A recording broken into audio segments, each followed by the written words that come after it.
Now back to America's most powerful talk lineup, WHIO.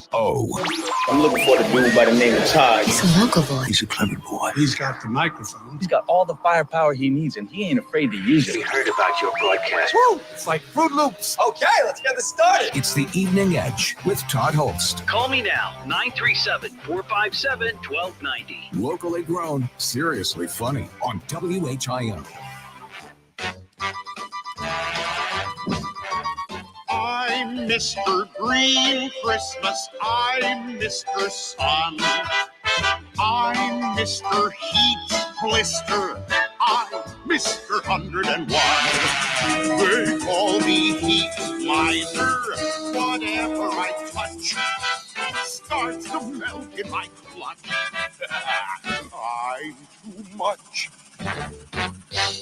Well, that sprinkler feels good, I'll tell you. He's Mr. Green Christmas, he's Mr. Sun. He's Mr. Heat Blister. Need something cold to drink, too. They call me Heat Miser, whatever I touch starts to melt in my clutch. He's too much. Thank you. It is the Evening Edge, Monday through Friday, 5 to 7. It's a hot one. Right now in Dayton, it's 93 hot rockin' degrees. Whew. Goodness gracious. Tonight on the show, oh my gosh, this is jam-packed. This is crazy. We've got 2 cars into buildings to tell you about. We got a Springfield, Ohio man throwing White Claw cans. And you know what they say? There's no claw. Or let me back up. You know what they say? There's no law when you're drinking the claw. Also, a team-building horror story. And you heard Ron talk about it in the news. This Indiana guy from Richmond poisoning people. Poisoning his wife. Well, I've got another Indiana poisoning story from a couple of weeks ago. Indiana must be a hotbed for poisoning your spouse or something. So we're going to talk about that. Plus playing hooky in school and idiots all around us and weird science stories. But it's just, we got a jam-packed show. 2 hours is not enough. But what are you going to do? I wanted to start off because, you know, people are, their summer vacations are mostly over. Almost everybody's back in school. And I saw a list today that I thought was kind of interesting. It's actually a betting website, and I don't know why they would be into this, but they did this research study and they used Google and TripAdvisor to look for U.S. tourist attractions that only got between 1 and 3 stars. Like, these are the most disappointing tourist attractions that people go to. So I figured since we're done with summer, many of us probably went out on vacation, probably took in some sights, went to a few tourist places.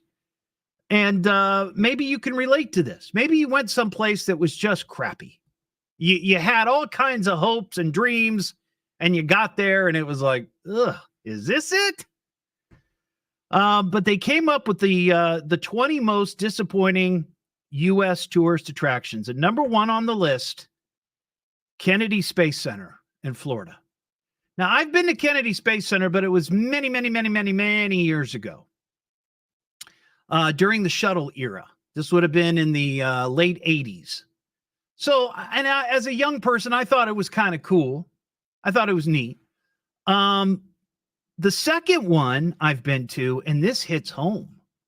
Number 2 on the list for most disappointing tourist attractions, the Rock and Roll Hall of Fame. I don't know about that. I went there with my kid years and years ago, and it was actually when the induction ceremony was in Cleveland that year, and Metallica was going in. Now, we didn't go to the actual ceremony and the performance, but we were in Cleveland at the time, and we went to the Rock and Roll Hall of Fame, and it was pretty cool. I enjoyed it, and that weekend, by chance, it was free because it was the induction weekend. And it's a cool building. It's located up there on the lake, right next to the Browns stadium. So I thought it was pretty cool. I'm not sure why, but 19.6% of the people that visit there only give it a 1 to 3 star review on TripAdvisor and Google. Number 3, also kind of close to home, Mammoth Cave National Park down in Kentucky. I don't think I've ever been there. I remember as a kid going to the Ohio Caverns, but I don't believe I've been to Mammoth Cave. I went to a bourbon trail tasting last year, and I remember going by a sign that said, "Oh, Mammoth Cave," and I'm like, well, I'm a little claustrophobic, so I'm not really going to go into any caves. Number 4 on the list, the Biltmore Estate in North Carolina. That's just a big fancy mansion. And number 3, I was a little surprised at this. 17.4% gave the USS Arizona Memorial in Hawaii a 1 to 3 star review. That doesn't seem right. That seems un-American. Also on the list, the National World War II Museum in Louisiana, the Art Institute of Chicago, the White House. Number 8 on the list as most disappointing tourist attractions. I've been in the White House, and it was one of those junior high trips that some kids take. I think I was in 8th grade. The Country Music Hall of Fame is on there. Graceland is number 10, home of Elvis. I bet that, wait a second, I got to get Ron's take on this because Ron is one of the biggest Elvis Presley fans that I know. Thank you. Yeah. So what do you think of that? Graceland, number 10. I think if you're not an Elvis fan, it's probably like, oh, hum. Yeah, I would get that. But why would you go if you're not an Elvis fan? It probably, well, here, as an example, my aunt and uncle went there like 25, 30 years ago, and she was a big Elvis fan. He not so much. And when they came back, it's like, she was like, oh, it was great. I thought it was great. And he was like, Yeah. So that's, I'm only gauging it from 2 people, but no, I got you. Also on the list, Mount Rushmore. Number 12, Grand Canyon South Rim. I had an opportunity to go to the Grand Canyon. One of my best friends and I drove out west to Arizona. He was going to school out there, and we took a long drive in a very hot August. And he said, well, would you like to go to the Grand Canyon? Because we weren't really on a huge time schedule. And I said, well, how far is it? And from where we were at, it was like 5 hours. And so it's like we hadn't made it to Arizona yet, but it was like 5 hours away, which means 5 hours back or whatever it was. And I said, well, I don't know. That's an awful long time to sit in the car with no air conditioning. Mm-hmm. This was an old Renault Alliance vehicle with no AC. And would have made it that far. I don't know. But he said, well, he'd been to the Grand Canyon, and he said, you see that line of mountains over there? I said, yeah. He goes, just make believe it's inverted. That's what the Grand Canyon is. I said, all right, I've seen it. Also, the Bellagio and Conservatory and Botanical Gardens in Nevada, the Space Needle in Washington, the Alamo in Texas, Old Faithful in Wyoming, the Breakers in Rhode Island, and I don't think those are the dancers. No, they're Alcatraz Island in California, the Hollywood Walk of Fame. Hollywood's a dump. I don't know if you've ever been there. I've been there a couple of times, and it's just a dump. Hollywood is a dumpy part of Los Angeles. Is it? That's interesting. And then last on the list, the Fountains of Bellagio at the hotel there in Nevada. Mm-hmm. And it's been in a lot of movies, and you've seen it in the movies. Ocean's 11 with Brad Pitt and Clooney and all those guys. You see it at the very end, and it's like, okay, you've seen it. Yeah, it's not a big deal. The one that's on not on the list that I was really disappointed in was Hershey's Chocolate World in Hershey, PA. Oh, really? My wife and I went there a couple of years ago with some friends or with family that live in Pennsylvania, and they were all excited to take us there because we'd never been there. And it was just, and I talked about it on the show at the time. It was just, I was appreciative that they took us, but it was just stupid. It was just like, it wasn't even the real chocolate factory. You're thinking this, I knew it wasn't going to be Wonka-esque, but you were hoping that it would be somewhat real. At least interesting. Yeah. And all it was just like, it was like a kid's ride. And then most of it was just the gift shop. And that's all it is. Yeah. Oh, great. We get to drive all the way to Hershey to buy Hershey's Kisses, which we could have bought at Kroger. Probably for less.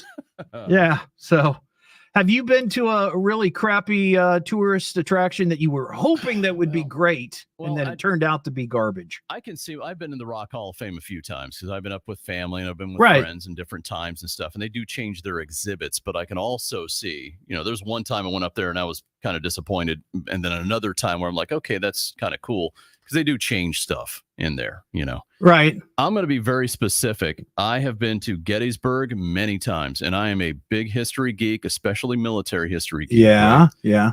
Gettysburg is one of my favorite places on earth. But a big attraction now at Gettysburg are those ghost tours. Oh yeah. Those are big there. Yeah. Where you go and any shop has these ghost tour guides. Right. Yeah. Apparently you don't have to know anything about anything to lead a ghost tour. You really don't. And so we had someone who was dressed up in Civil War garb, a uniform, right, who told us just these very uninteresting stories that were not convincing at all.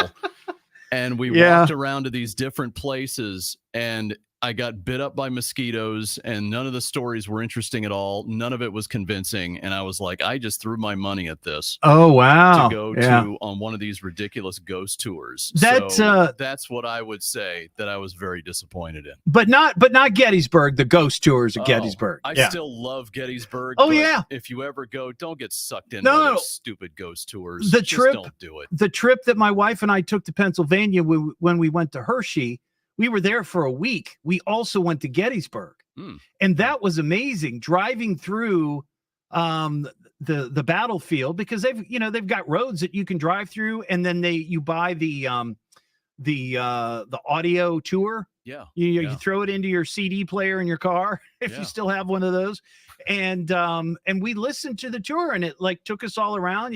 This is where this battle took place, and this is where Chamberlain made his stand, and all these different things. I thought that was really cool, and seeing the battlefield was neat. But it's just like a big tourist trap with the ghost stuff.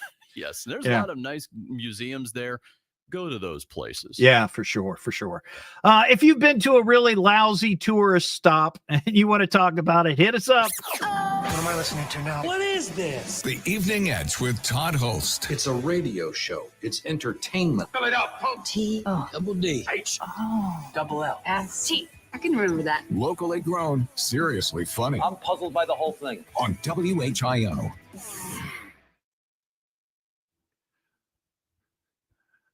Rod, that's awesome, man. That is awesome.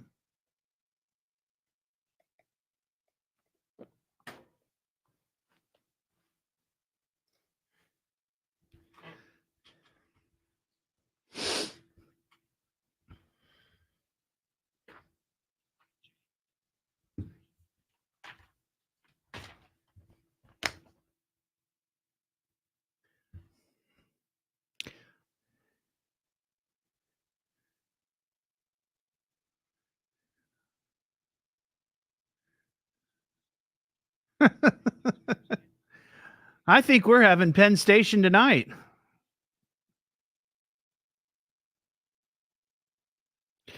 Yes, Ulrich, I saw that. That's actually what got me onto the story. I guess this list came out maybe at the end of July or something, and I just didn't see it. But I saw the story today about Mammoth Cave.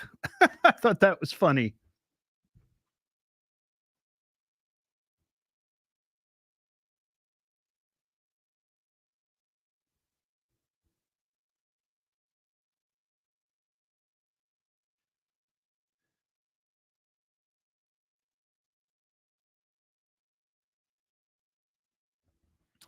Well, Rod, send me. Do you own it? Do you own it, or you just work there? Because I think we're gonna go tonight. If you're working, I'd stop by.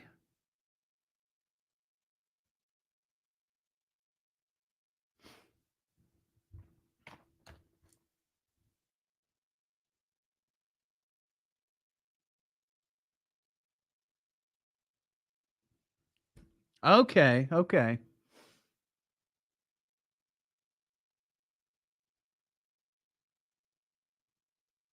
Ah, wow. That's a good story, Amy.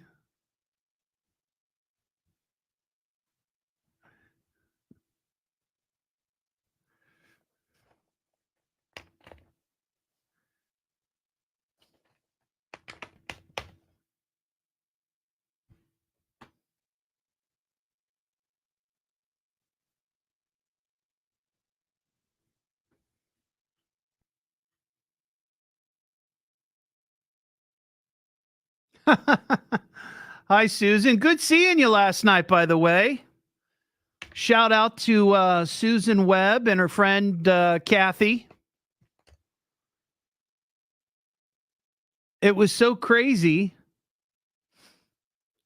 Susan commented last night on the live stream that because I said I was going to go to the Dragons game with some folks here from WHIO. And I'm going to my seat, and all of a sudden I hear somebody yell, "Is that Todd Hollst?" And I was a little, not spooked, but just sort of taken aback, like, what? And I was trying to recognize the person, like, hey, do I know them? And I didn't recognize them right away because Susan's picture is not of herself, but of hot air balloons. And it turns out she was the one who commented that she was going to be at the game. And we were like 3 seats away from each other.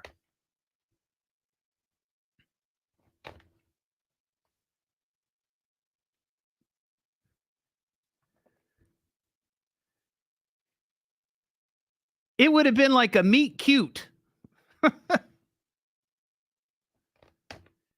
Amy, I'm going to be in Greenville probably October 12th for the Bigfoot Festival.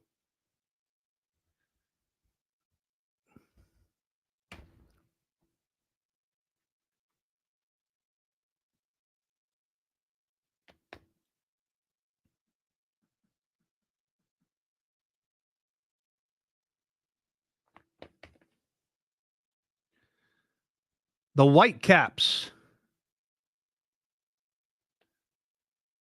Ryan, I've never been to Gatlinburg. My wife has talked about wanting to go, and I mean, I would certainly go if she wanted to go, but I'm just like,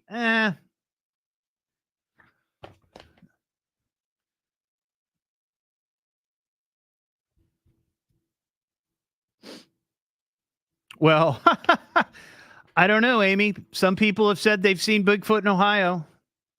I don't know if that includes Greenville, but there is a Bigfoot festival going on October 11th and 12th. If you want details, you can find it on my Facebook, or their website is actually BigfootFestivalOH.com.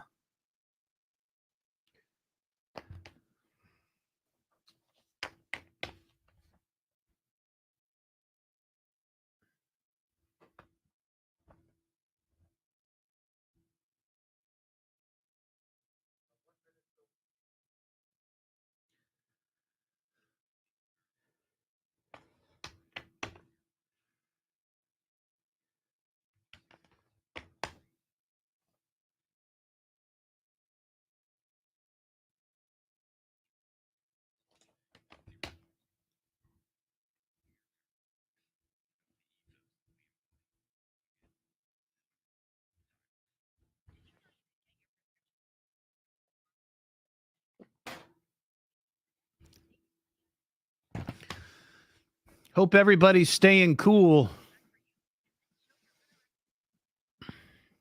Hot.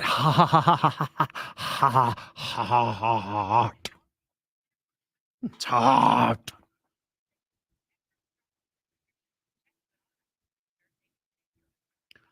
I mean, it was so hot today. I decided to wear my bikini briefs. For you at 5:30. Now back to the Evening Edge with Todd Hollst on 1290 and 95.7 WHIO. Something told me to turn on the radio. The Evening Edge with Todd Hollst. Call Todd now, 937-457-1290, or message him at Evening Edge Todd. Locally grown, seriously funny on WHIO. Start the car. You crashed your car. In local news, a spectacular car crash. House car. Well, we had two cars into buildings I got to tell you about. The first one I got last night, actually, from Edgehead Glenn, who owns the Rock of Ages car wash and storage on West 3rd and Dayton. A motorhome backed into the storage building. Sent me pics. So add that to the list, the Tires Unlimited 2024 tally list. And then another one I got today from Edgehead Matt and Edgehead Ashley. Thank you to both of you. This was in Bell Fountain, Rush Avenue. Chevy pickup hit a home. And apparently this house has been hit twice in 13 years. So if you want to see the pictures of that, check out my Facebook page. 937-457-1290. Let's talk to Mike in Urbana. Hey, Mike. Hey, Todd. How you doing, man? I'm doing good. Staying cool in the heat. Please do. Yeah, it's a hot one out there. I got two stories about Gettysburg. Yeah. The first one, my cousin and some of his friends were up there a few years back, and they were at Little Round Top. Mm-hmm. And these three Confederate soldiers came climbing up the hill. Really? They stood there and they chatted with them for a while, and the soldiers were talking about how bad the battle was and so forth. And they actually gave them some bullets and powder packs for their rifles. These were ghosts? They must have been, because they had the bullets analyzed and they were over 100 years old. What? That is weird. So, and the second story is my great-great-great-grandmother was Mary Thompson, and Lee took over her home and used it as his headquarters during the battle. Oh, wow. What the Confederates did not know is that, Mary Thompson had three sons and a daughter. Two of the sons fought for the North, one fought for the South. The daughter was married to a Union captain who had been wounded, and he was actually hiding in the attic the whole time the Confederates were there. Huh. Interesting. Well, look, I like I was talking to Ron, I certainly love going to Gettysburg. I really enjoyed it. It's a lot of history there. But I can see where maybe some of the ghost tours might be a little hokey. I mean, it's cool if you see something, right? But if you don't see anything, all it is stories. And it's like, oh, I once heard about this, or this one's happened. And it's kind of like, I don't know that this was worth the money. But I appreciate your call, Mike. I got to fly. If you got a tourist trap that was a disappointment, let me know. It's the Evening Edge with Todd Hollst. Call Todd now, 937-457-1290, or message him at Evening Edge Todd. Locally grown, seriously funny on WHIO.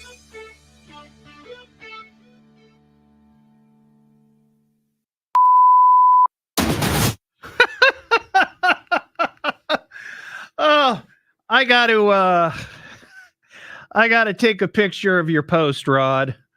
That is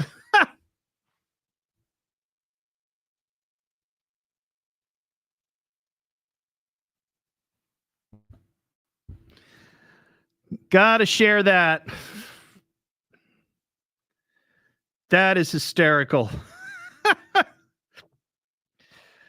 Oh, man.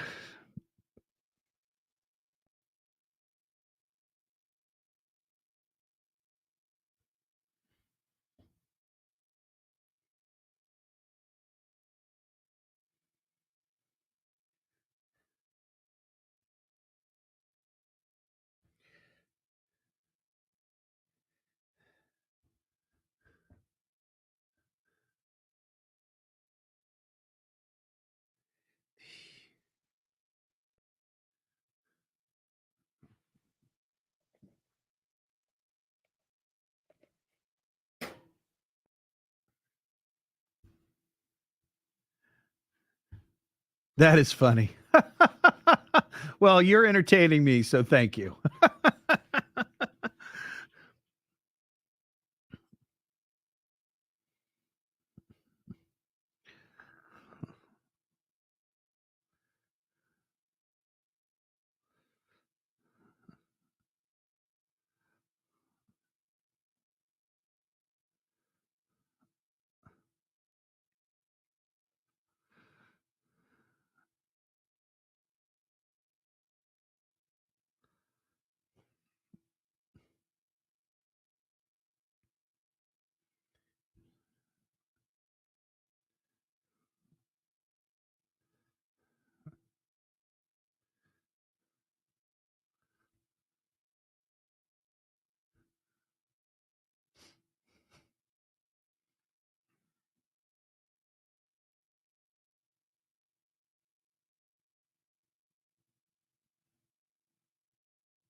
Oh, well, that's very kind of you, Rod.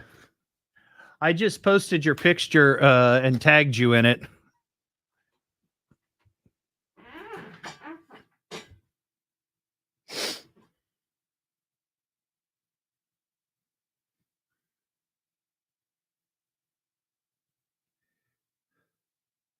Holy cow. Lindsay just sent me a picture. Good Lord. That is a big head. That is one big head.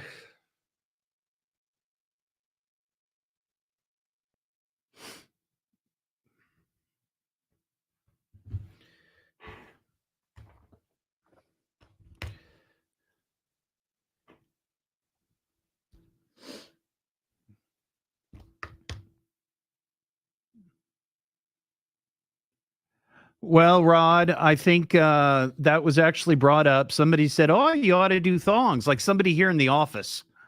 They're like, "You ought to do thongs," and I'm like, "Well, we'll see."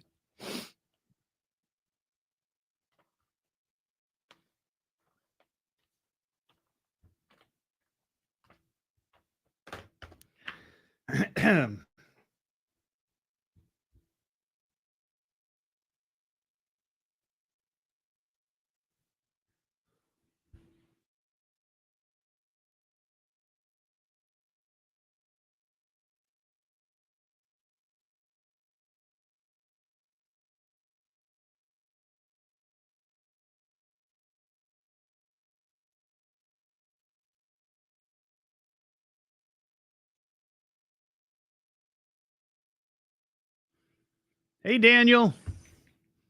Thanks for watching. Yeah, I've heard, Ryan, I've heard the Air Force Museum is haunted. And I want to say that ghost hunters, I think, did ghost hunters search there? I think they went ghost hunting there. Yeah, I know, Rod. I'm just not sure. Or bras, right? I'm going to come out with a whole line of sex toys too. So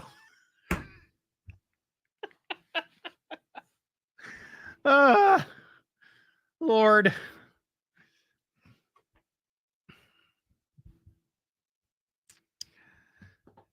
That would never fly.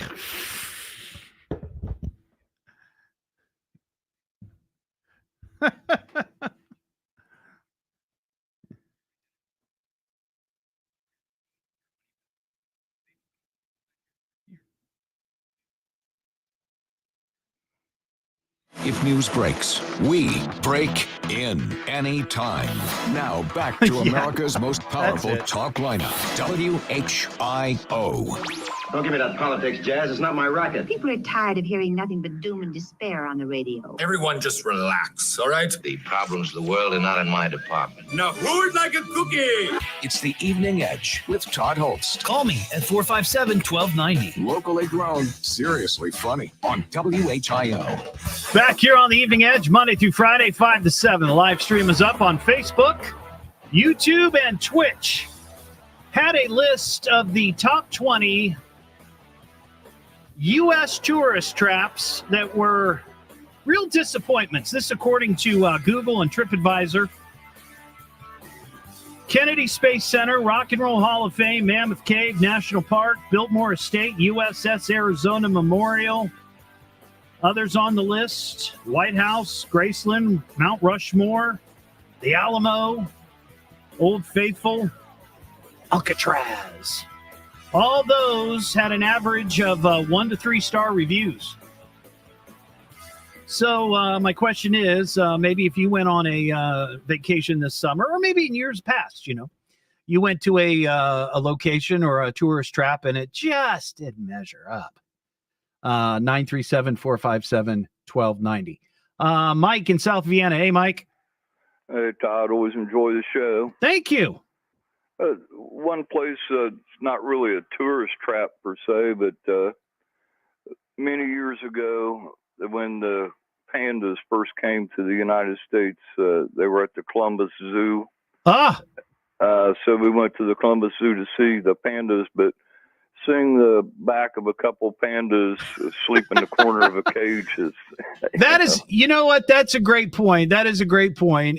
That reminds me of like the opening of Jurassic Park when they take the dinosaur people through the paleontologists through the park to see the dinosaurs, and there's no dinosaurs.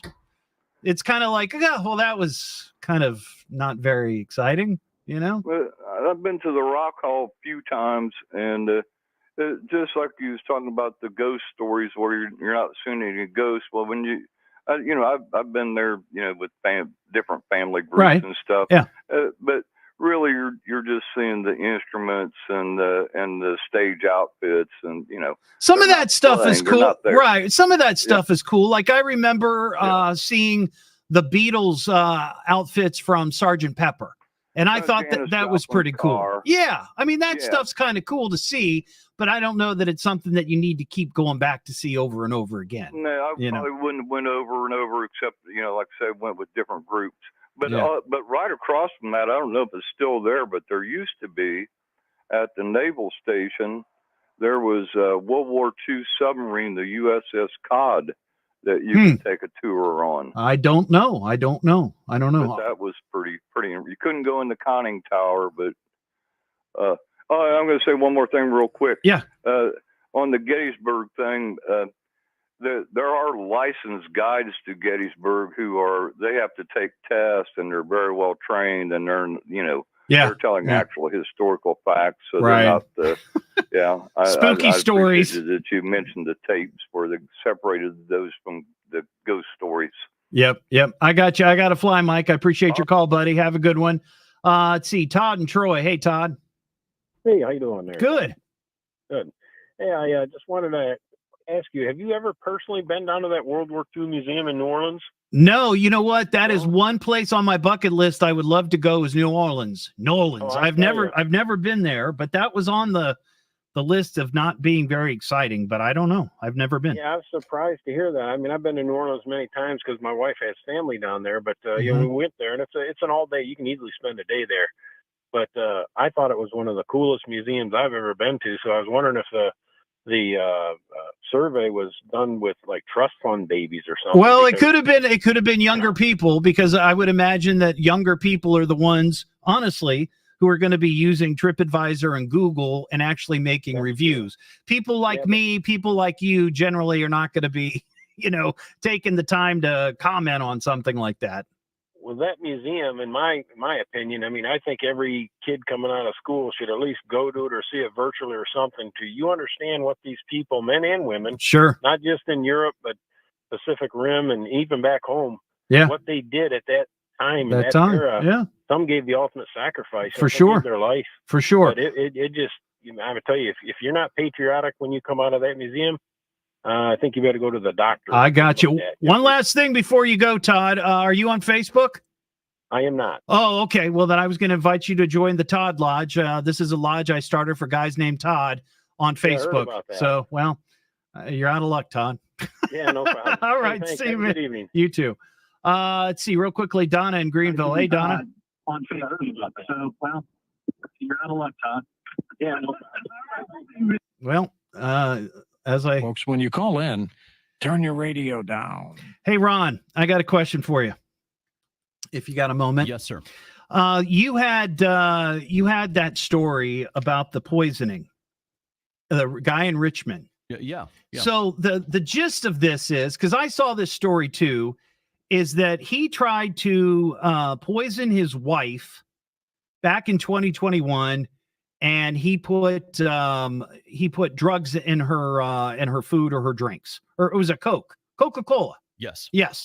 And what did he put in there? It was he spiked it with cocaine. Cocaine was one. MDA or MDMA, is it MDMA? Something like that. Yeah. Yeah. And there was another drug in there that I could not pronounce. So those two work, the MDMA and the cocaine. Yeah. So he finally, the story was that he was trying to kill his wife, and it was on the urgence of her daughter.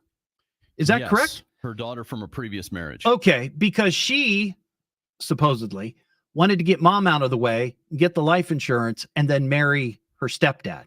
Yes, very much so. So that is a crazy story, 100%. Yeah, of course it is.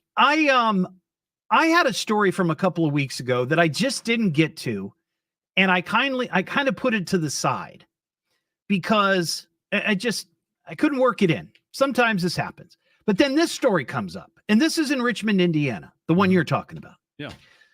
This story is from Jackson County, Indiana, which is in southern Indiana. Mm-hmm. There is a woman there. She's 30 years old, and she has been charged with multiple counts of conspiracy and murder.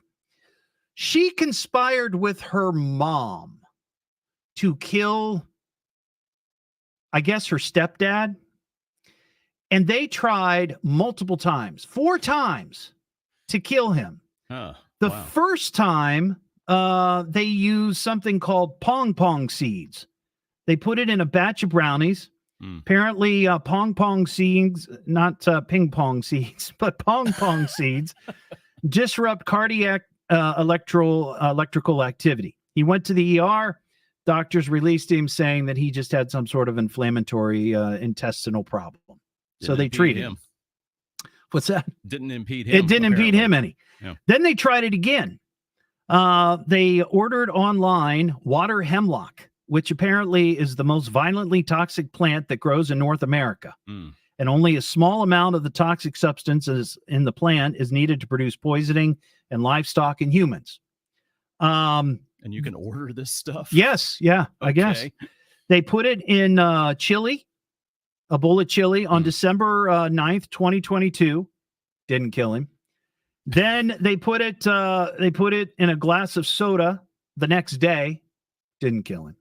And then finally on the 12th of December, happy holidays, they put it in a margarita. Okay. And that didn't work. So the next day on the 13th, they reportedly ordered ethylene glycol off, again, the internet. And then on the 20th, they put it in his root beer float, and he died. That got him. That got him. They tried multiple times. And then it gets even crazier. About a year later, the wife who was part of this conspiracy killed herself. At the same time that they found her body, the daughter who was involved was in jail for a burglary. And she told the cops that mom poisoned her dad. Okay. But then they investigated and found emails, texts, and messages that linked the two together, and it was a conspiracy. Yep. So she turned in her mom, hoping that I guess mom, who's now dead, would take the fall for this, right? Yeah. Yep. But then they ended up finding that she was involved. Oh, man. So now she's facing conspiracy charges and murder charges and all of this. And I thought, what in the heck is going on in Indiana? Yeah. You've got two stories of spouses trying to poison each other or actually poisoning each other. Mm-hmm. One successfully. Yes. Yeah. That is crazy. What is going on in Indiana? Is this a thing in Indiana? That's a great question. That's, yeah. Why Indiana of all places? That's right. You know? That's right. I thought Indiana was, Midwest and very calm and not much going on except for the cornfields and anything that goes on in Indiana or Indianapolis. It's like that and then everything else. But apparently. Who's your victim, apparently? I'm sorry. I have to. Who's your victim? That is quality. Think about that for a second. Quality. What am I listening to now? What is this? The Evening Edge with Todd Hollst. It's a radio show. It's entertainment. Spell it out, punk. T-O. Double D. H. Oh. Double L. S-T. I can remember that. Locally grown, seriously funny. I'm puzzled by the whole thing. On WHIO.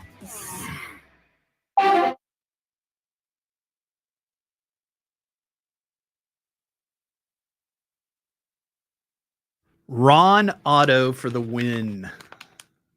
Who's your victim? Hey, Tanya, how you doing?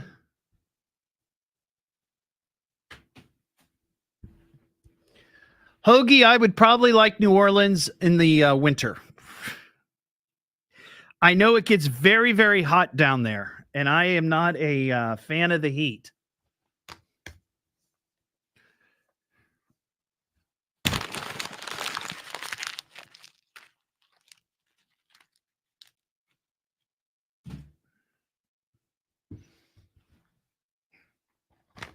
So far, I'm perfect with my paper wads. If anybody cares, if you're keeping score.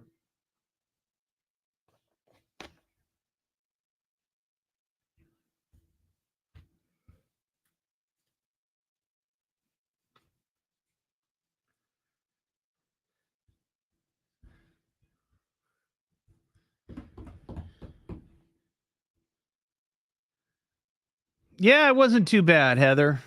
It was fine. But I I got there late because of course I had the show. And I went to the section where we were supposed to be sitting. And I didn't go down the aisle to look to see if I saw my coworkers. But I looked at the back row where my seats were supposed to be, and it was just a row of empty seats. Well, I knew that they had gone someplace. Everybody had met at the Mueller brew house across the street before the game.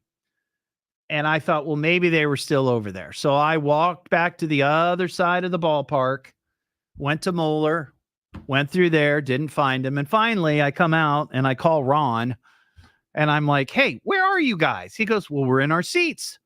I said, well, I was just over there. No, I didn't see anybody. So I get over there. They were all there. I just didn't bother to go down the daggone aisle. And I just, I was made an idiot of myself. But I got my steps in. So that was walked around the stadium twice. And actually 3 times if you count me leaving.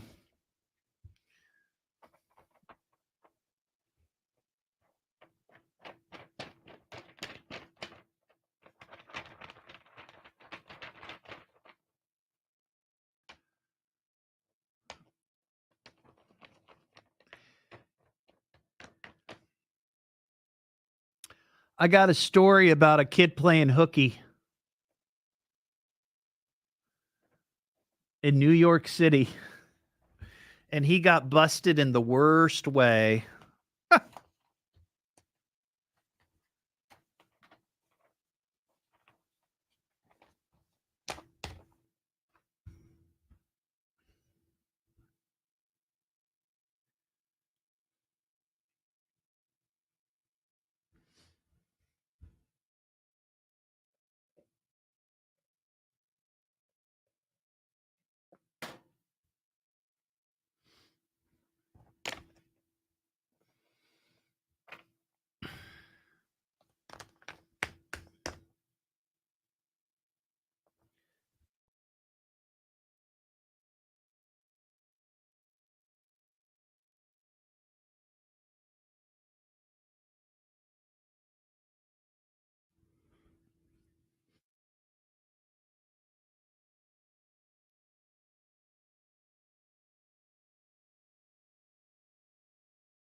Well, he actually tried to kill her, Heather. He actually did poison her. She didn't die, but he tried to do it. So that's attempted murder. So that's why he got 4 years. Wasn't like he was going to and then changed his mind. He actually did it.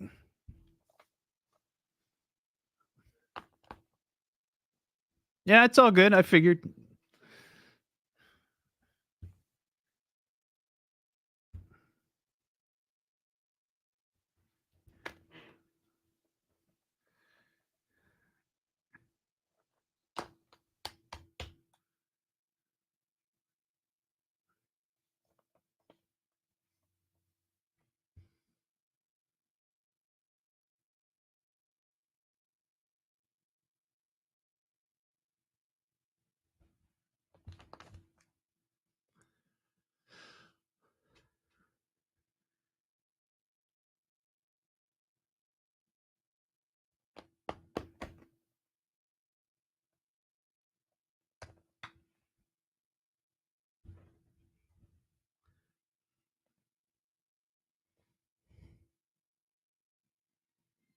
The McAfee Heating, Air, and Plumbing Studios. Breathe easy. Choose McAfee. WHIO Dayton and WHIO FM Pleasant Hill.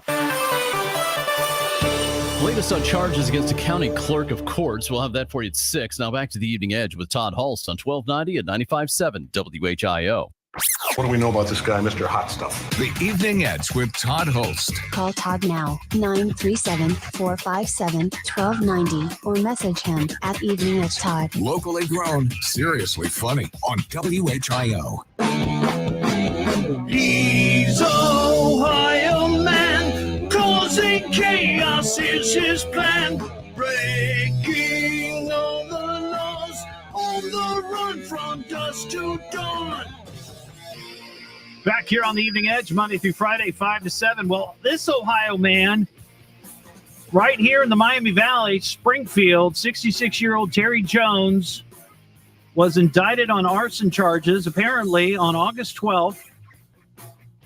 Cops say he threw a can of White Claw filled with fuel at a motor vehicle, causing damage. Now, I don't know if the car caught on fire,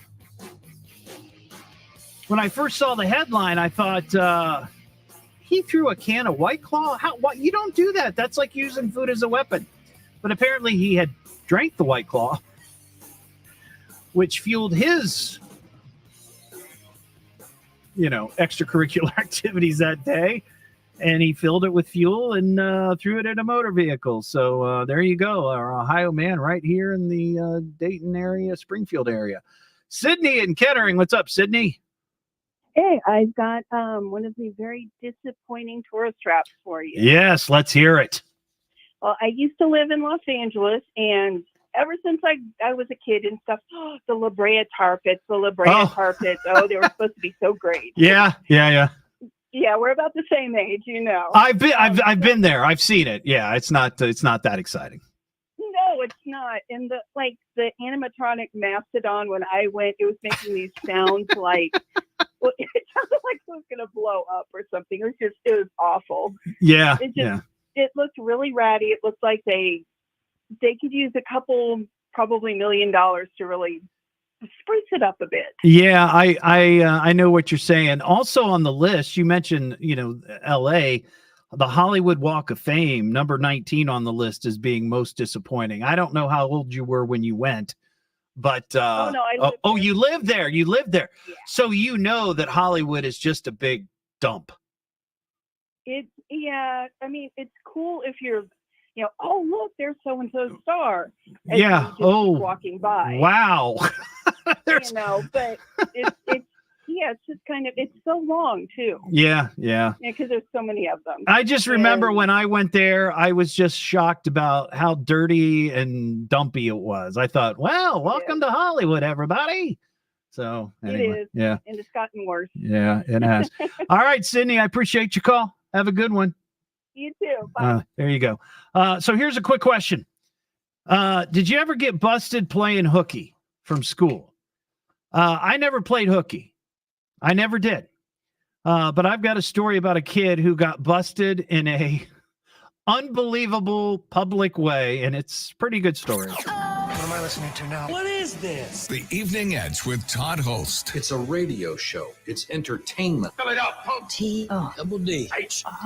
Double L. S-T. I can remember that. Locally grown, seriously funny. I'm puzzled by the whole thing. On WHIO.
I don't know. I don't know what flavor the White Claw was. I drink the cranberry surge. That is my poison.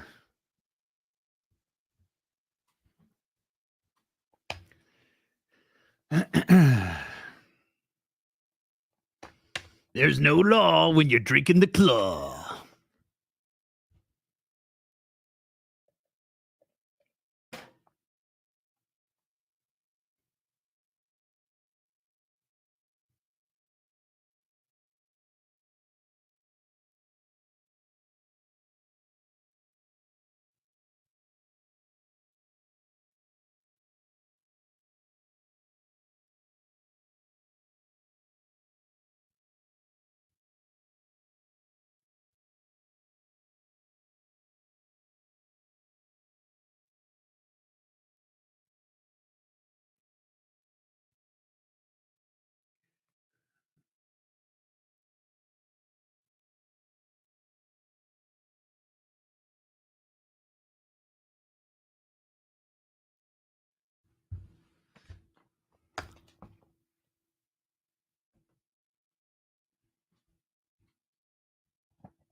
See, here's what I do with my White Claw, and I've talked about this before. I drink it like a cocktail. Honestly, I drink it out of a cocktail glass, and I put it on the rocks. And I sip it. I don't drink it out of a can. It's actually a little too sweet, in my view, to drink it fast. Not that you want to drink it fast, but you know my point. I just as soon I water it down a little bit with the ice. Ice melts a little bit. I like it that way.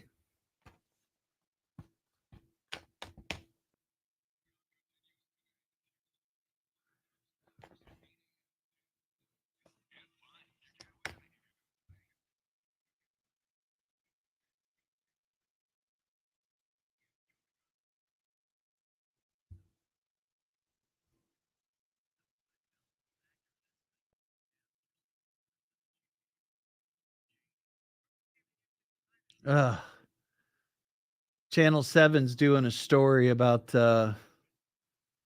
my friend who was from school who was murdered last week in Beaver Creek. Man, oh man. So messed up.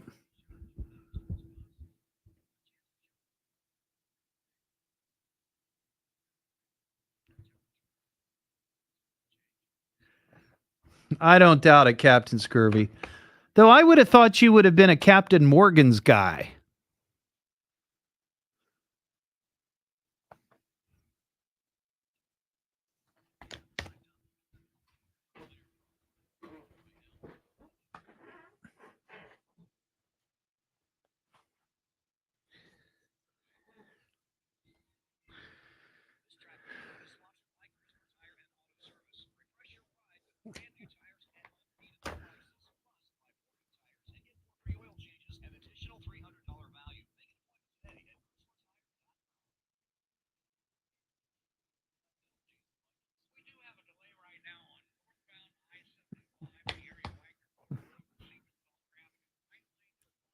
What? Captain Morgan's? Wasn't he a swashbuckler too?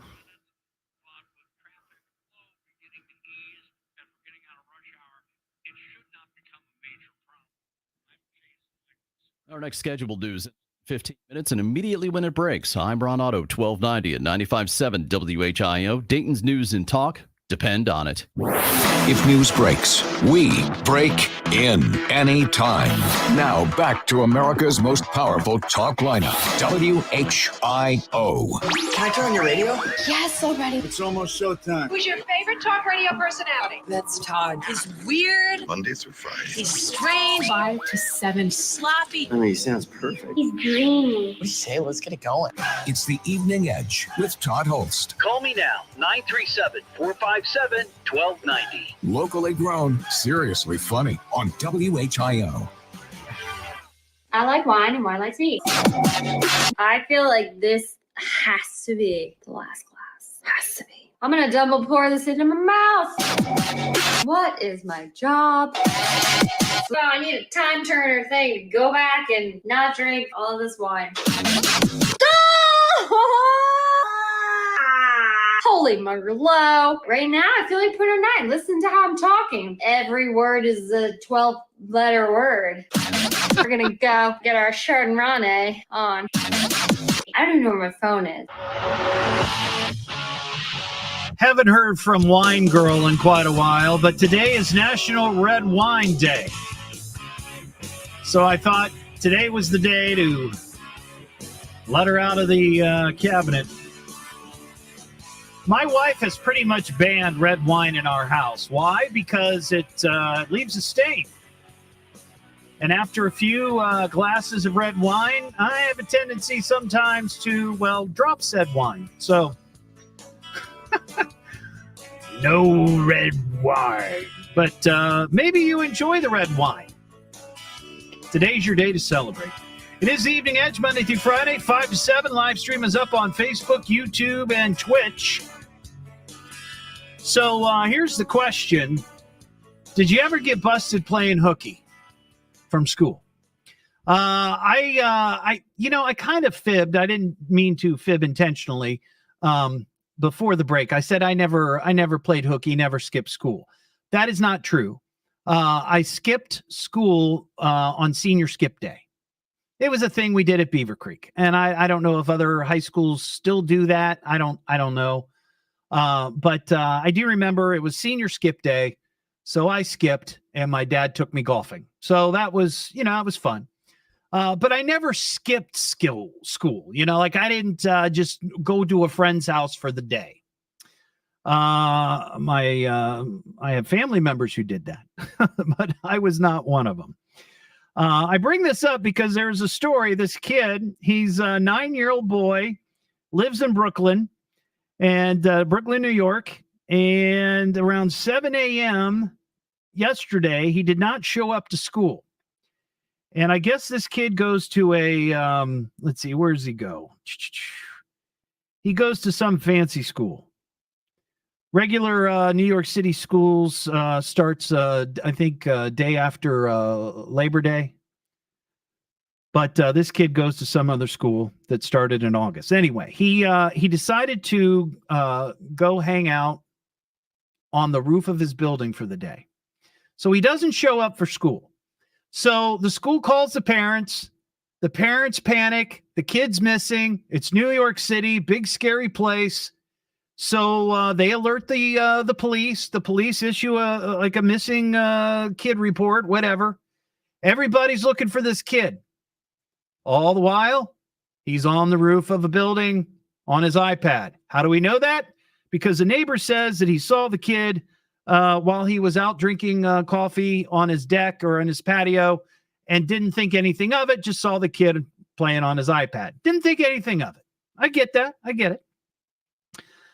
But the kid's up there, still no word from the kid. The kid doesn't show up. Nobody knows anything where this kid is. So CBS News New York, they decided to go looking for him with his helicopter, with their news helicopter. So they're flying around, and everybody's looking for this kid, and they've got live shots from the helicopter. We're scanning the city of New York, looking for this missing child, this 9-year-old boy. And lo and behold, the reporter in the helicopter spots the kid on top of the roof, and he's busted. He's busted. He was playing hooky. So station employees called the police. Helicopter crew hovered until the cops arrived, and they grabbed up the kid and threw him in jail. No, they returned him to his parents. But that is like an embarrassing way to get busted playing hooky. 100%. So my question is, I doubt anybody can top that story, getting busted playing hooky. But I know there's some good hooky stories for sure out there. And now with school, in full swing now, for most of the area, you got to be on lookout. Kids will be playing hooky. Let's see, Cowboy Jim in Brookville. What's up, Cowboy Jim? Hey, good show. Great show. Thank you. The Biltmore, and I think you hit it right on the head when you say this is probably a survey taken by younger couples. Yeah, probably so. This was for let me just set this up real quick, Cowboy Jim, for people that may not have heard us talking about it. We had a story about the most disappointing U.S. tourist attractions, and there was a company that did a survey using Google and TripAdvisor looking at tourist traps that only get 1 or 3 star, between 1 and 3 stars in their review, and the Biltmore Estate is on that. Yeah. Unbelievable. Younger people, for the most part, don't appreciate what it took back in the day to build something like this. Oh, sure. Yeah. They had a regular village of workers that worked on that for years and years. Yeah. And the foresight for the family to go over to Europe and basically save all of these tapestries, all of these interior furnishings from these castles that back then in the late 1800s were like falling apart. And they realized that, if we don't do something, you got to save them. Lost. Yeah, you got to save them. That's true. Yeah. That's true. But it's a beautiful place for people to go. But don't go there until you're 40. Yeah, that makes sense. I get that. I get that. I appreciate it, Cowboy Jim. Thanks for your call, buddy. 937-457-1290. Speaking of old houses, and I mean, we're talking that in that instance, that's the Biltmore Estate. It's an old mansion in North Carolina. Over the weekend, I got a message from somebody that said, "Hey, there's an estate sale going on in the house next to the Wright brothers' home in Oakwood. You got to go check it out." So my wife and I thought, well, why not? There's some great old homes over there. Let's go check them out. So we went and went through the house, and I ended up buying a jacket that they had. It was kind of cool, this old jacket, but it really was something else. I mean, the woodwork, it was like, it looked almost all original, including the bathrooms. And that was a little scary. But I mean, it was kind of cool to see and to go through, because I've driven by that house before. I've just never been in it. And I've been in that house now, and I've been in the Wright brothers' house. So there's 2 or 3 houses left on that block that I need to somehow get into. Donna in Greenville. Hey, Donna. Yes. Hi. Yes. Hi, Donna. I forgot to turn my radio down. Yeah, it's a very important thing, because then I hear myself, and then I'm easily confused. And is it okay now? Yeah, it's good now. Yeah. Okay. I just wanted people to know there's some other places, especially Dark County, that you can go to a lot closer than going to the Biltmore Estates or something. This weekend in Covington is the Fort Rowdy Gathering, and it's from Friday to Monday. What is it again? The Fort Rowdy? Oh, it's great. It's right in Covington. Okay. Between Piqua and Greenville, and right off of 48. It's called Fort Rowdy Gathering. They've had it for probably 40, 50 years. And it's it also has an encampment. You can walk through and see how they make their tents out and their food and everything. But they have food, and they also have entertainment. Okay. And it runs from Friday to Monday. And on Sunday is going to be a group called Willow Creek. They play music, and it's popular country, folk, and bluegrass music at 5:30 on Sunday. But there's a lot of food. There's a lot of different things to do. There's a lot of people set up, like making honey and things like that. Oh, wow. Okay, making honey. It's on the internet, Fort Rowdy Gathering. Okay, I'll check it out. In Ohio. All right. And I went to Gettysburg and to Hershey, Pennsylvania. Yeah. And that was when my daughters were young, and that was 50-something years ago, and didn't even get a free kiss, a Hershey kiss. Of course, they're cheapskates. They're cheapskates, Donna. Yeah. All right. I appreciate your call. Bye. Bye. Okay. I've got to check it. I don't know what the event was, other than it's some sort of. Did you catch any of that, Chris? I heard Fort Rowdy Gathering. Yeah, and I thought this sounds. I was thinking it was going to be like a big biker event, or something, But they're going to be making honey and show you how to pitch tents. So check it out. It's going to be up there in Covington this weekend. What am I listening to now? What is this? The Evening Edge with Todd Hollst. It's a radio show. It's entertainment. Fill it up, folks. Double D. H. Double L. S-T. I can remember that. Locally grown, seriously funny. I'm puzzled by the whole thing. On WHIO.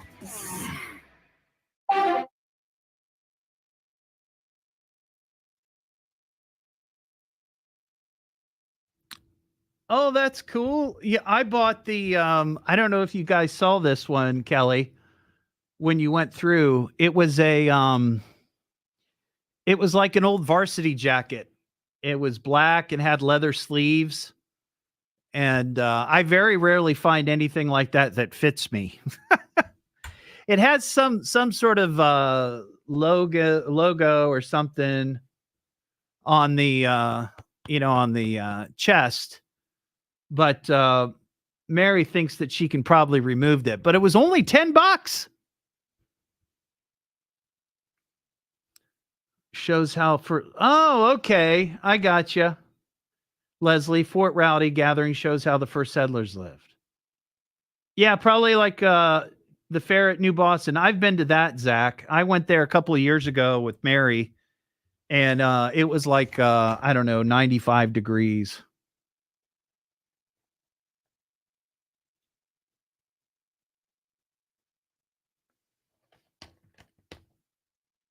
Well, I like that sort of thing. I wasn't making fun of it. I just didn't quite understand what she left out. Some of the salient parts. I thought I was like, what is this now? So anyway.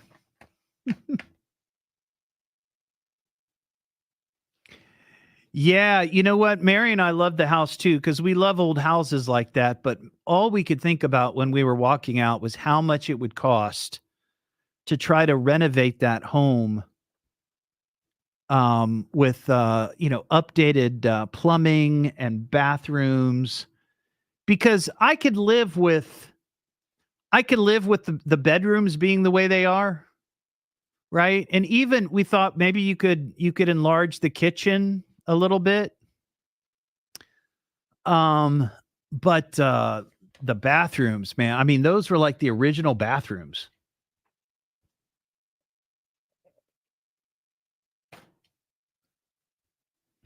And I also thought the front yard was kind of sparse.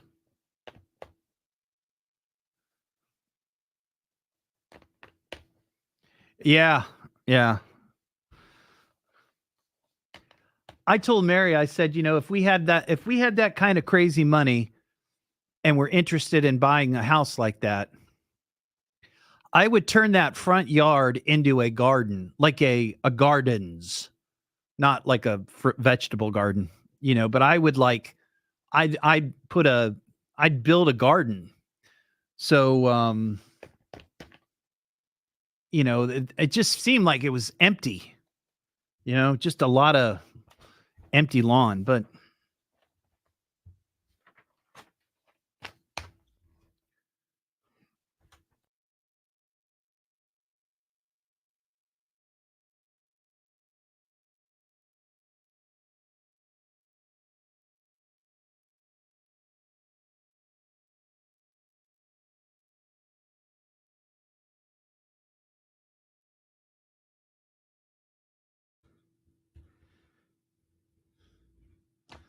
Yeah, less mowing.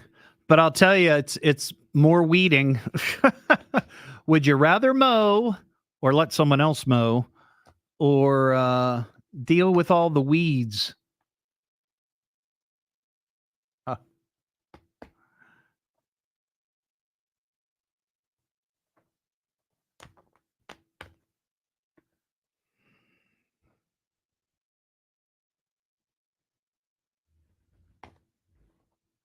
Yeah, like an English garden. I don't know. Yeah, we'd have roses in there.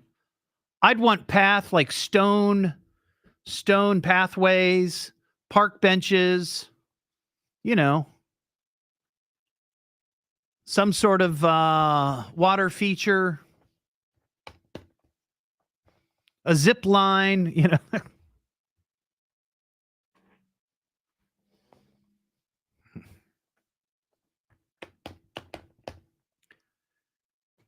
Because the other thing it would do, I think it would also dress up the front of that house.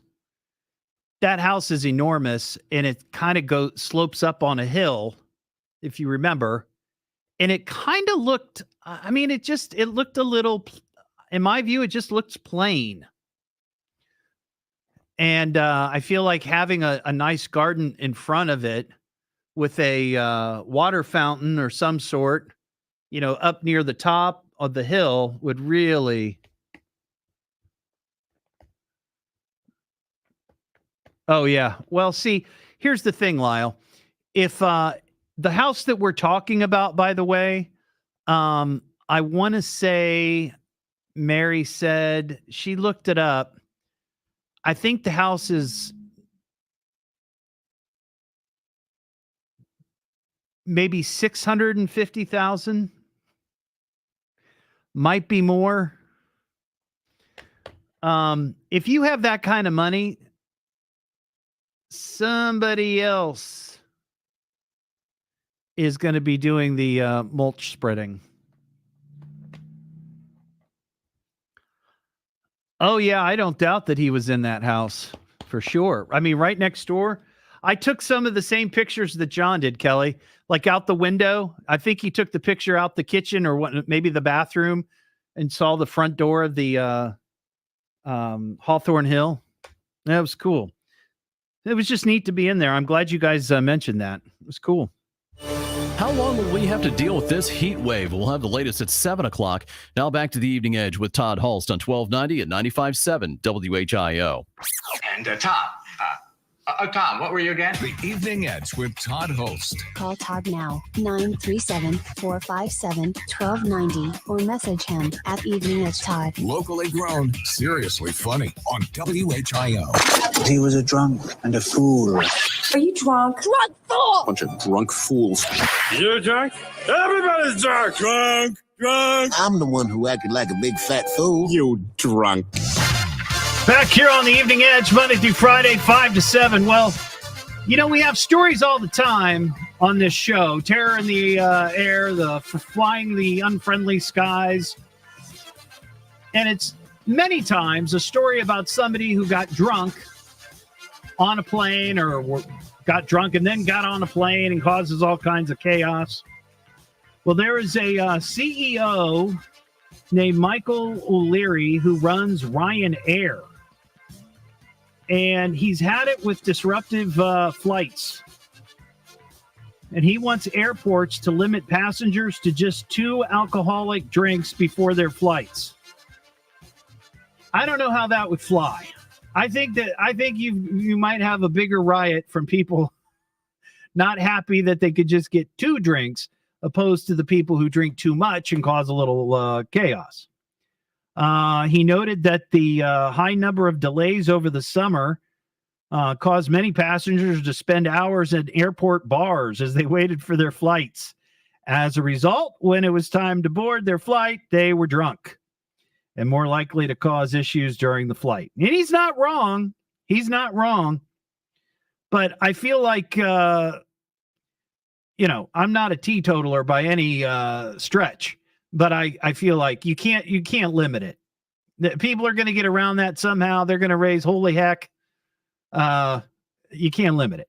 You either you don't do anything about it, And maybe you just be stricter and harsher on the people who caused the chaos. How about that? Do that. Because 99% of the people are going to behave. It's just a small percentage that can't. But anyway. Dick in Dayton. What's up, Dick? Hey, Todd, how you been? I'm doing good, Dick. How about yourself? I just wanted to tell you, I didn't remember you in the class, but I'm still taking those classes over at Sinclair in the Credit for Lifelong Learning. So Dick from Dayton and I took a couple of classes at Sinclair. We didn't take them together, but No. we just happened to be in the same class. Yeah. Hey, Yeah. Todd, I was going to ask you, being a long-time Browns fan, how do you think they're going to do this year, buddy? Well, I don't know if you remember this last year, Dick. I actually jumped on the Browns bandwagon. I haven't always been a Browns fan. Yeah. But last year I jumped on the bandwagon, and I think, given the fact that I know absolutely nothing about anything when it comes to football, I think they're going to be spectacular. Yeah, and it's nice, that you guys, I call up there on the End Zone show with Jeff and Titus. Oh, okay, right. That's the Browns show, the network show. Yeah, the Brown show. Yeah, gotcha. Yeah, I just wanted to tell you too. I retired from Lowe's. Oh, and now I'm playing all around. I don't know if you ever heard of the Kettering Banjo Society. yeah, I know all about the Kettering Banjo Society. Oh, do you? I do. I actually do. Do you? I Dick, don't act so surprised. I know about the Kettering Banjo Society. I hired them years ago to play at a Dragons game. Oh, that's great. Yeah. Well, I'm playing another place in Beaver Creek. They're a real good group, the Beaver Creek Strummers, and I play in Dulcimer Group. I learned this from my family. They were from up north, about 20 miles from Cleveland. I learned music from my uncle. Oh, okay. But he would have been in Little Benny and Tony, and I had a big family. And I hear from my cousin, and I can remember being in high school. I can remember, bless you guys' hearts, WHIO TV, when I was a sophomore, had every game. When Jimmy Brown was there, and they always carried the Browns games. Yeah, no, I got you. You know what? I've heard this, and you can confirm this real quickly here. Okay. Banjo playing dudes get all the chicks. Is that what I hear? No, Todd. Hey, Todd, I was just wondering, do you have the show on Saturday anymore? The Browns pregame show? On Saturday? I mean Sunday. Yeah. They still, Yeah. I remember talking to Chip Beal, and I can't think of the other guy. Who does the show? Is it Larry and John Bedell? No. Oh, yeah, the Orange Zone. They do that, and yeah. then Parker Testa and Big C, Carlos, they do the radio portion of it. Yeah, well, good to talk to you. Well, good talking to you, Dick, and maybe one day I'll get to see you play your banjo. Yeah, well, I'm always around, okay? All right, I'll see you, Dick. Have a good one. It's the Evening Edge with Todd Hollst. Call Todd now, 937-457-1290, or message him at Evening Edge Todd. Locally grown, seriously funny on WHIO.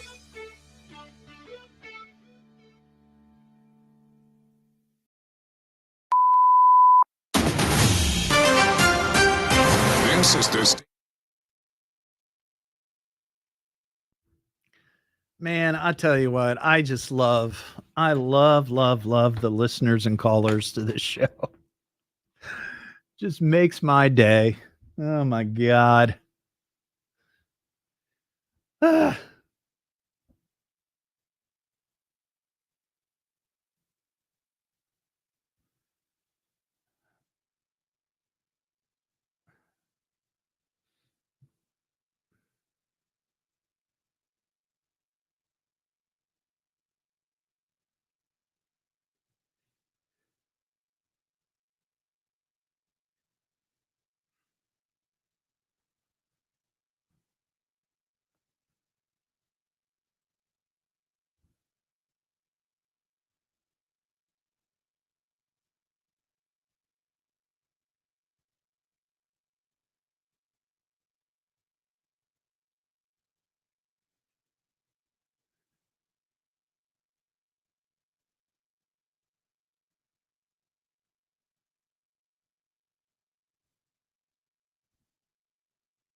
The Football Edge with Todd Hollst. Yeah, Paul, I honestly I enjoy watching football. I just don't know I don't follow the teams. I don't follow the players. I don't, I couldn't tell you who's having a good year, who's having a bad year. Who did what. I'm just not that guy.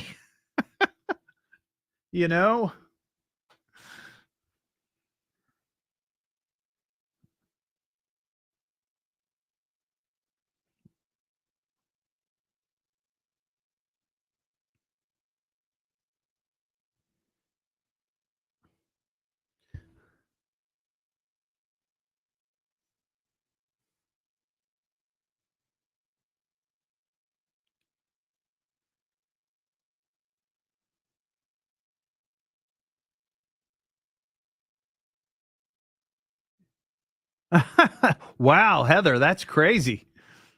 You're lucky you ended up in the right place.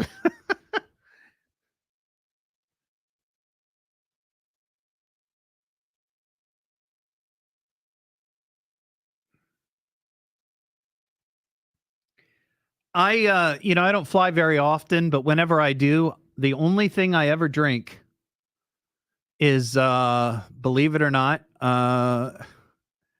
V8 juice. I have a weird thing about when I fly, I want to drink tomato juice. And not like Bloody Marys.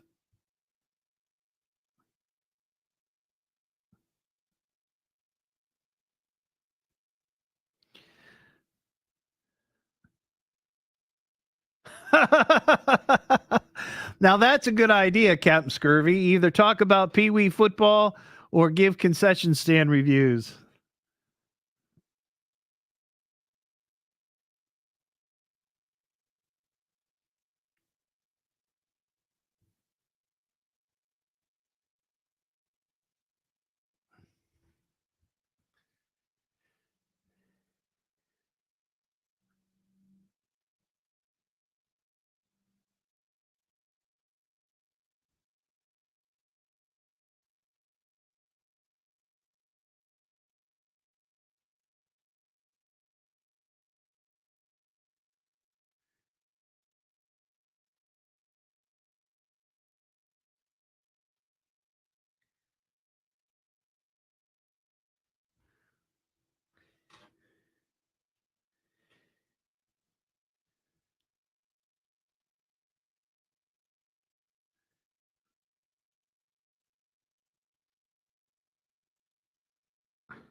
If news breaks, we break in anytime.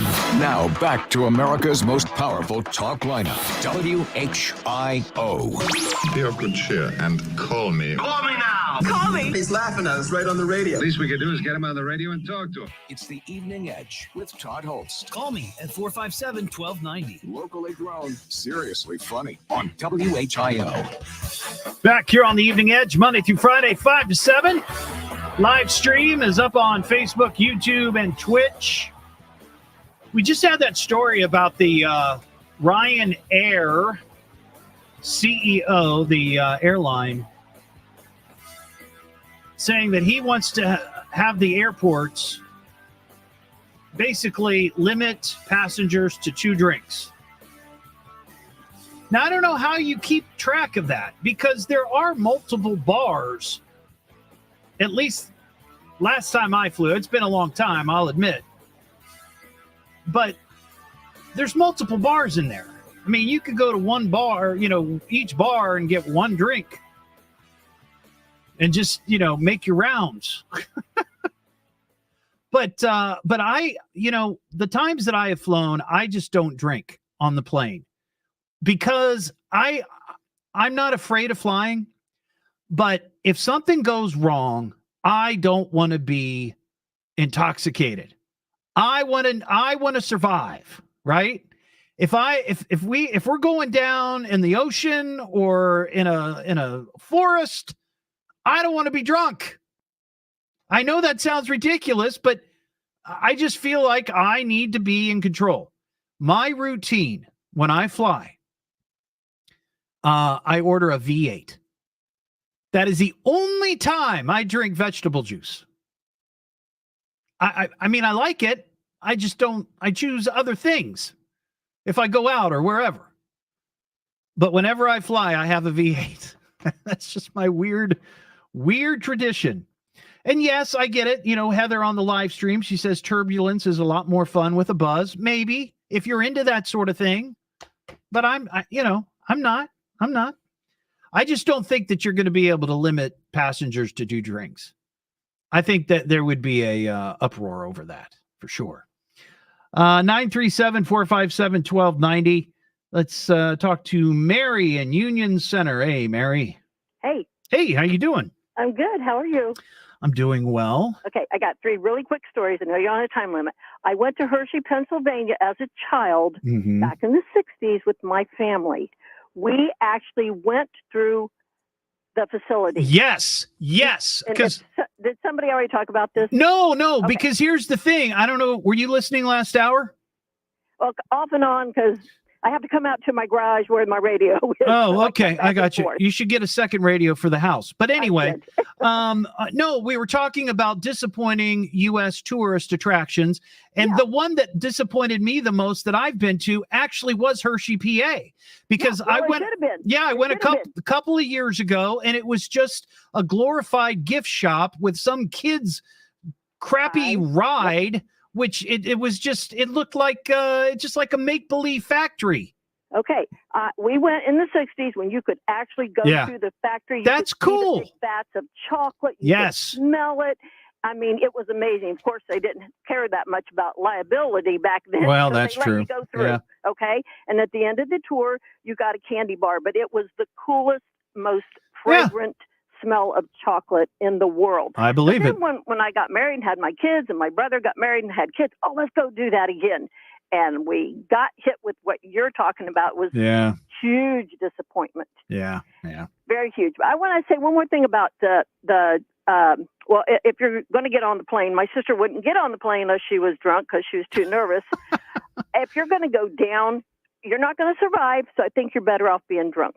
I'm going to try to survive, Mary. Well, if a plane's going down, you don't hardly stand a chance. I don't know. What about those people that landed on that island? The TV show. Oh, the TV Lost. Show. The TV show. Yeah, the TV show. Come on. It could happen. And I want to ask you about Cheez-Its. I had recorded off of my TV a long time ago. I wanted to call in. I never did. And maybe you know about this. I don't remember what state it is. It seems like it was some place west. It was like a gas station, and they had a diner, pumps, diner dispensed Cheez-Its. Yes, you know anything about that? Yeah, it was, and I can't remember. I can't remember what state it was in, but I get people send me a link to this story from time to time. It was only open for a short time. Okay, and it was a Cheez-It on the news network about a year ago. So. It was a Cheez-It diner, and they had a Cheez-It jukebox that you could put Cheez-Its in, and it would play songs. They had Cheez-It menu. They had, and you're right, they had the Cheez-It gas pumps and all kinds of stuff. They do these little promotional things from time to time. These little pop-up stores just to keep the name out there in the world. And it's a great idea, but I just wish they do one here, the birthplace of Cheez-It. Well, yeah, that would make perfectly good sense. It does. Yeah. But a lot of corporate marketing people are pinheads. Yeah, they are. Yeah, they are. All right, Mary, appreciate your call. Have a good one. Thank you. Yeah. Bye. You too. 937-457-1290. I saw this story just before I went on the show.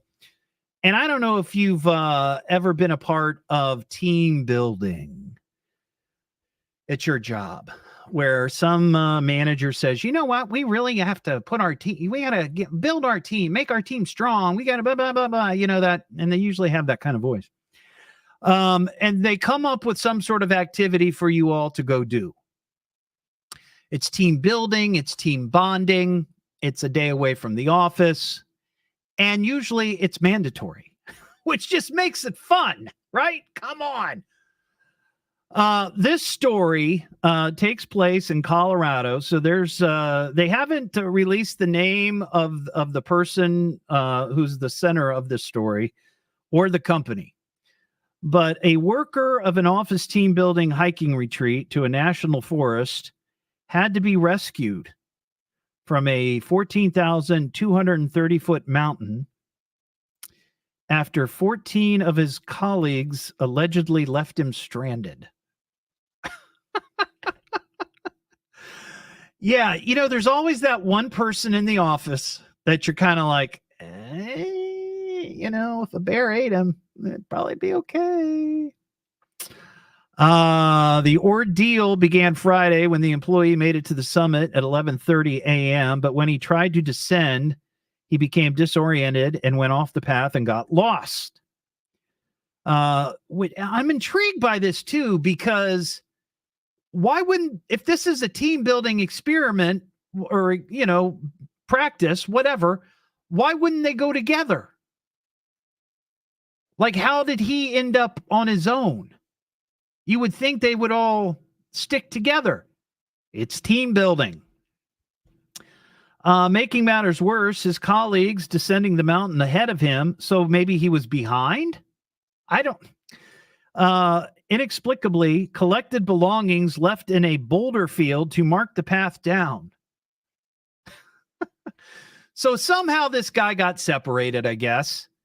And maybe they didn't know. They didn't know that he hadn't come down. I don't know. But on the way back down, they took all the markers saying, hey, here's the way down. Maybe thinking he was already down, or maybe not. Maybe not. The man used his cell phone to pin drop his location to his coworkers, who informed him that he was on the wrong route and instructed him to hike back up to the summit to get to the correct trail and come back down. To make the situation even more harrowing, a strong storm passed through the area with freezing rain and high winds, and he again became disoriented, losing his cell phone signal as well. When his colleagues didn't hear from him, now here's the other thing, okay? He made it to the summit at 11:30 in the morning. His colleagues didn't call for help until 9 o'clock that night. This guy must be the office jerk. A search was immediately launched, but bad weather hampered efforts, and the man ended up stuck on the mountain overnight. Rescue teams continued the search for the man into Saturday morning. The lost hiker regained enough cell phone service Saturday morning to call 911, report his location, where they eventually found him, extracted him, and took him to the hospital where he was in stable condition. I thought about having the conversation with Ron, but we're out of time. Which one of us here at the station would be left behind? I feel pretty confident that it would be me. I really do. Because I would be the one that would get lost. Everybody would be hiking up the hill, and I'd be like, I got to take a break, man. And then I'd get lost. I'd open up a White Claw. The next thing you know, it's 3 or 4 in the afternoon, and I realize that I'm all alone. And you don't want to be alone in the woods. It's a scary place, especially in Colorado where there are bears. I think I would be the one that would be left behind. Where's Todd? I don't know. Well, I guess we can go. What am I listening to now? What is this? The Evening Edge with Todd Hollst. It's a radio show. It's entertainment. Spell it out, punk. Double D. H. Double L. S-T. I can remember that. Locally grown, seriously funny. I'm puzzled by the whole thing. On WHIO.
I appreciate that, Leslie. Oh my God, Todd's missing.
Wonder Twin powers activate.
Now back to the Evening Edge with Todd Hollst on 1290 and 95.7 WHIO.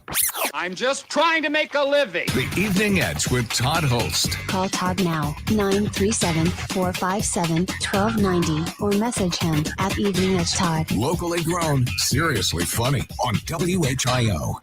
Back here on the Evening Edge, Monday through Friday, 5 to 7. Okay, we don't talk politics on this show. But I just have to say this. I am really going to miss JFK Jr. This is the guy, and we talked about him on the show. He is the one who admitted that about a decade ago, he's the one who left a dead bear cub in Central Park and made it look like there was some sort of bicycle accident, like a biker, like somebody on a 10-speed hit the bear, right? He admitted this. This was a big story in New York. He also confirmed earlier this year that doctors found in his head in 2010 a parasitic worm that had entered his brain, and the worm died. So that was like, what? That's probably the first president we've ever or candidate we've ever had that had a worm in its. And then there was that crazy picture where people said he was holding a barbecued dog, which he says that's not the case. It was, in fact, a goat.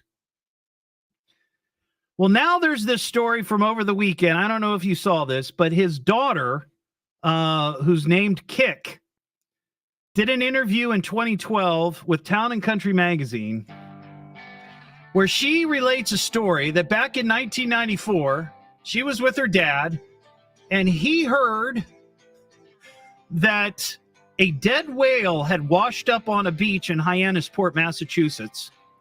She says they jumped in a car and they rushed to the scene, and Dad, JFK Jr., with a chainsaw, cut off the whale's head, secured it to the roof of his minivan with bungee cords, and made the 5-hour drive back to the family's home in New York. And she describes the event that every time they accelerated on the highway, whale juice poured into the windows of the car, and they were wearing plastic bags with holes in them for their mouths. I'm assuming this happened, but that guy, I'm going to miss him.